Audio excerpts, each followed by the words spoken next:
The impeachment trial of Ken Paxton ends with him being cleared on all charges. This is good, and now it's over. And Ken Paxton is the Attorney General of the state of Texas. We look at the key moments leading up to the decision. We did our duty to bring the evidence into the sunlight through this impeachment process. And how the trial could have a lasting impact as lawmakers move forward at the Capitol. Produced from the Capitol in Austin and airing statewide, this is the award-winning State of Texas. Hello, and thank you for joining us. I'm Josh Hinkle. Ken Paxton is back on the job. The Attorney General has been reinstated after being cleared of all charges in his impeachment trial.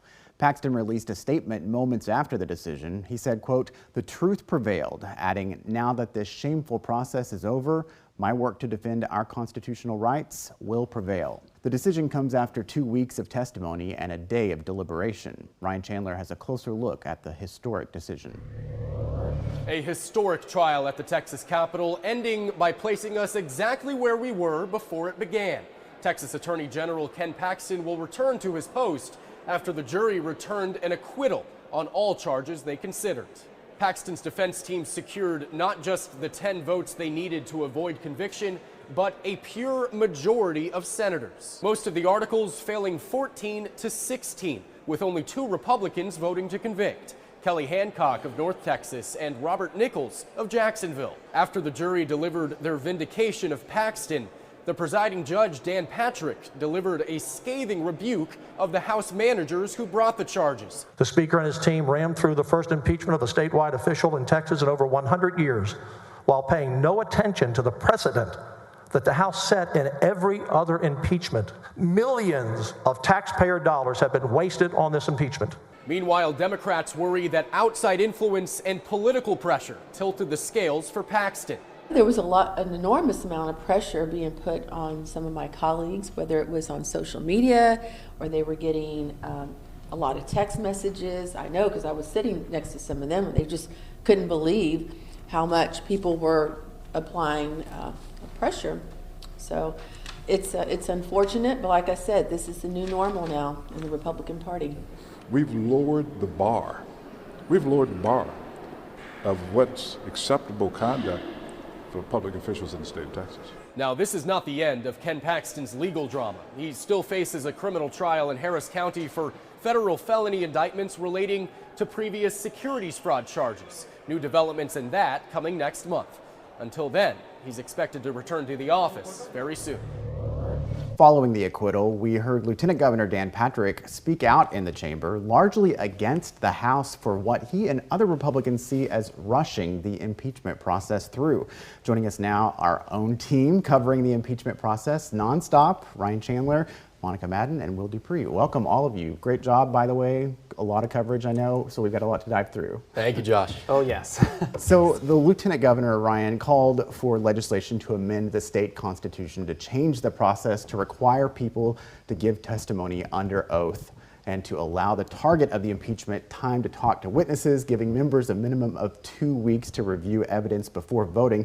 He said the impeachment could have been avoided if those steps had happened. What do you think? This was a striking moment, Josh, because it was notable to watch a man who, for the last 2 weeks, had been an impartial juror weighing objections and rules of evidence over this quasi-judicial process, to then take his judicial cap off and show what presumably were his thoughts about this process throughout the entire time. He railed against House prosecutors for bringing a process that he saw was rushed and improper. And in turn, this is just going to sour the relationship that he has with Speaker Dade Phelan and with the lower chamber even more. In fact, we saw Phelan put out a statement really criticizing Patrick for saying these words on his dais as a kind of judge, saying that the inescapable conclusion, these are Phelan's words, were that this process was rigged from the start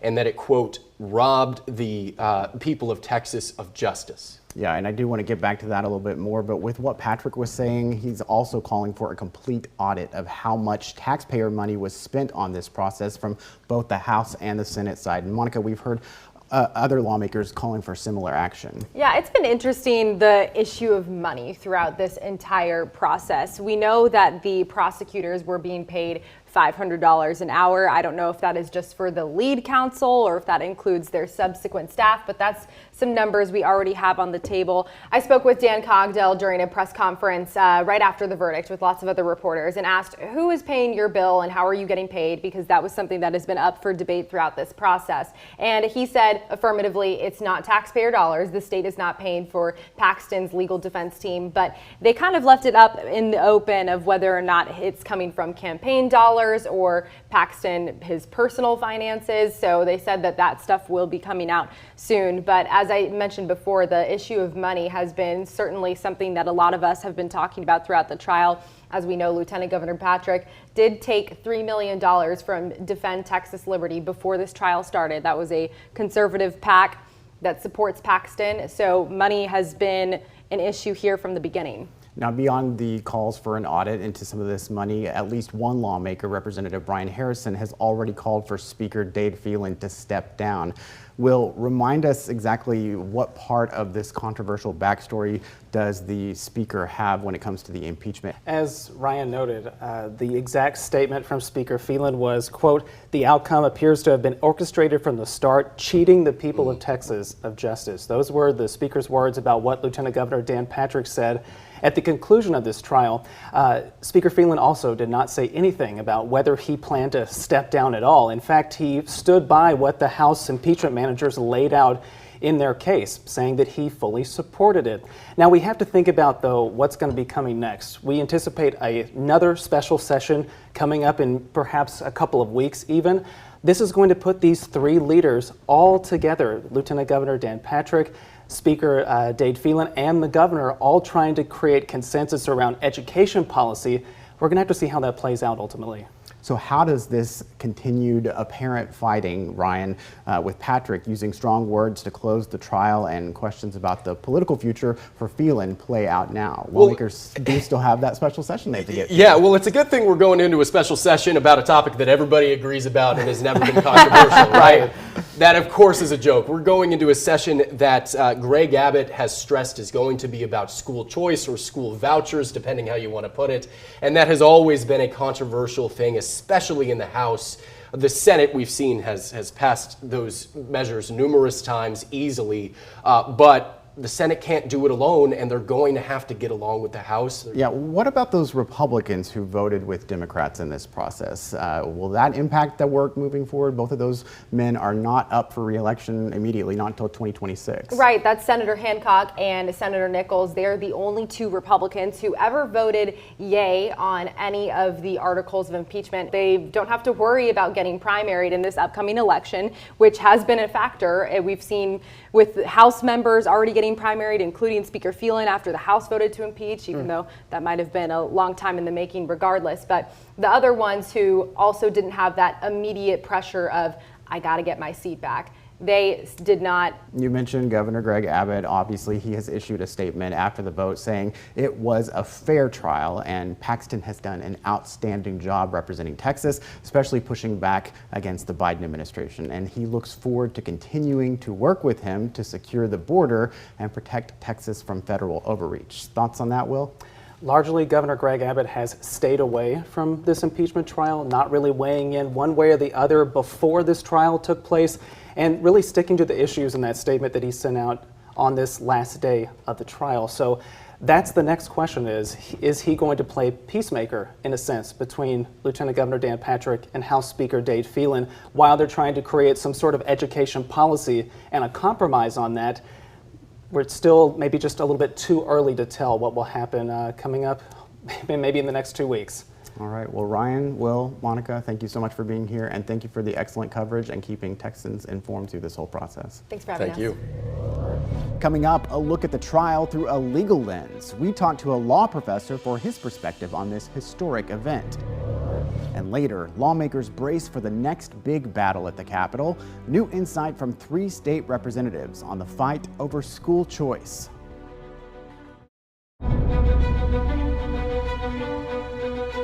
The impeachment was a political process, but the trial was supposed to follow established legal rules. We want to take a deeper dive into some of the key moments from the trial, and joining us now is Mike Golden, law professor at the University of Texas. Welcome, thanks for being with us. Thanks for having me.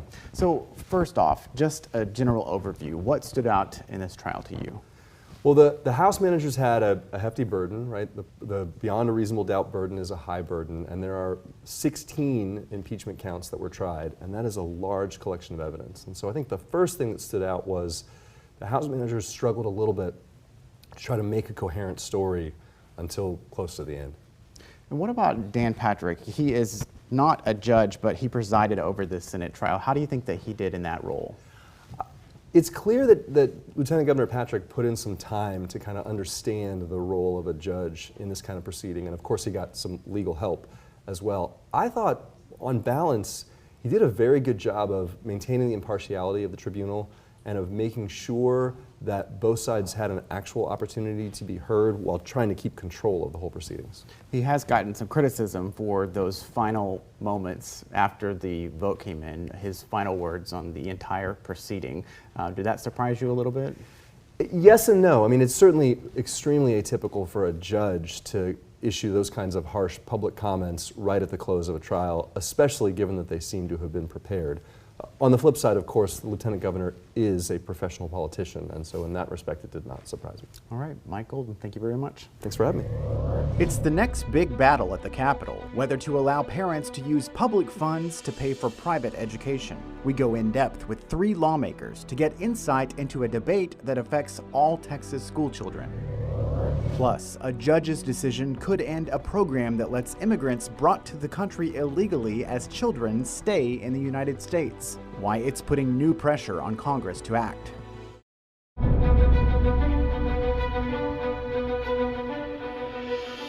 Lawmakers in both chambers will likely soon be back at the Capitol to take on unfinished business over school funding.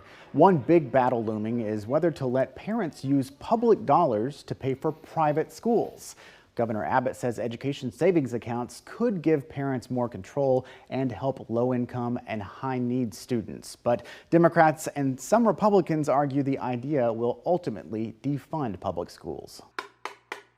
Texas teachers are really raising concerns about a top Republican priority this session, school voucher program. Governor Abbott has been traveling the state pushing for what he calls the Parental Bill of Rights. Send their children to any public school, charter school, or private school with state funding following the student. We're not fully funded now, and you're talking about taking more money away. Here with hundreds of other parents, they want to be empowered with the freedom to make the best educational choices for their own children. We all want what's best for our kids, and what's best for our kids is to have access to good quality public education. The governor has said he wants to call lawmakers back at another time to handle the school choice, school vouchers that he had been pushing for all session. We want to take a deeper dive into the issue of using public dollars to pay for private education. Education reporters Kelly Wiley and Nabil Ramadna gathered a panel of parents, educators, and lawmakers. We want to share some of the discussion focusing on the legislators. Their ideas give insight into how the debate could play out at the Capitol. Just real quick, I want to be clear on something because people are like, should we bring school choice to Texas? I might say something here that's going to surprise some folks. We have school choice in Texas. If you're rich, you can send your kid wherever you want to send them. If you're poor, you cannot. And I firmly believe that school choice and education freedom is the civil rights issue of our time. There is nothing more immoral, unethical, or unfair than to say to a poor student in a poor family who just wants to have a chance at a quality life, and the most important thing to have that is to get a quality education. But to be trapped in one of the, while we have great public schools in Texas, as I said before, I'm a proud public school parent myself. My wife and I make the choice to send our kids to our great local public schools. But not every Texan has that choice. As I mentioned, only 24% of Texas 8th graders can read and do math on grade level. And here's the most important thing that we always have to go back to. Who should be the person that makes the decision for where, when, and how an individual child is educated? And I believe with all of my heart that it is the parent that at the end of the day, the state of Texas needs to prioritize and support, because I've got 4 children. The idea that all 4 of them have the same needs and learning aptitudes and interests as the other are absolutely ridiculous. I choose to send my kids to public schools. I've got public school teachers in my family, and I've got public school teachers that I'm good friends with who send their children to private school. There are families where the public school is the perfect solution for 2 or 3 of their kids, but for one kid, especially if we're talking about socioeconomic or special needs children, they need maybe a slightly different environment where their needs can be tailored and curated to make sure that every child in the state of Texas receives a quality education. May I? Yes, of course. What's important to remember in this conversation is the choice doesn't belong to the parent. The choice belongs to the private school. The private school gets to decide under a voucher scheme, under an ESA scheme, whether or not your child fits the bill. Does your child score high enough on a test? Is your child the right religion? Does your child have a disciplinary record? On and on and on. Is your child the right fit for our school? So it's a misnomer to call this parental choice, right? It's the school's choice. It's gimmicky. What I know is parents assume when you talk about parental choice and getting a voucher that they're going to be able to choose whatever school they want to and have money to pay for the tuition, when we know lots of the most popular private schools charge a tuition that is well out of reach of what the state has contemplated offering in a voucher. Again, it's not the parent's choice. I grew up in a Title I public school. I sent my kids to Title I schools. So many of our families would never be able to take advantage of a voucher or an ESA, or even for a charter school for that matter, because they do not, again, fit the bill for the charter school, right? The charter school gets to choose who those children are. Our public schools, our neighborhood schools, our ISDs are the only schools that take all kids. They are required by our state constitution, different from colleges, right? This is a requirement for our, that is fundamental, foundational in this state. And we are not fulfilling that requirement. We are not funding our public schools. If we could hear Representative Van Dever, I just want to hear your thoughts on this topic as well. You know, we hear a lot about parental choice, and I think we all agree that the parent should be in control of their child's education, and I believe the parent has an opportunity to do that in a public school. Our public schools are independent school districts. We have elected boards that govern our local schools, and so we have the opportunity for our parents to be involved in that process. But I will say, I'm open to the conversation because I do know that we have students who, for whatever reason, maybe just can't find the fit.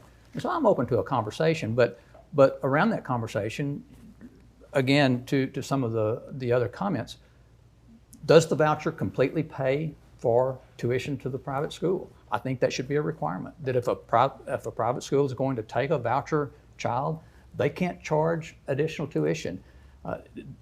If the private school takes a voucher child, do they get to choose which voucher children they take? No, they should take all vouchers if they take any.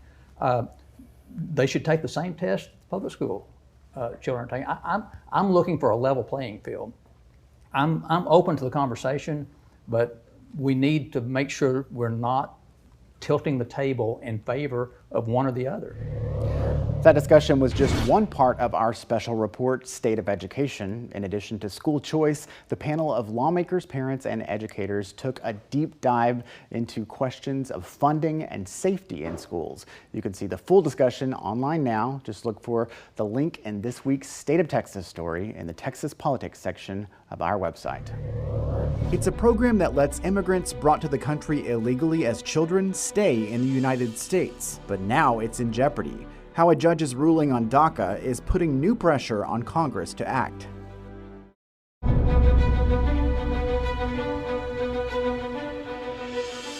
A judge rejected the Biden administration's effort to save the Deferred Action for Childhood Arrivals program, known as DACA. A federal judge in Texas declared the program illegal. Anna Wernicke has more from Washington. The pressure is building on Congress to take up immigration.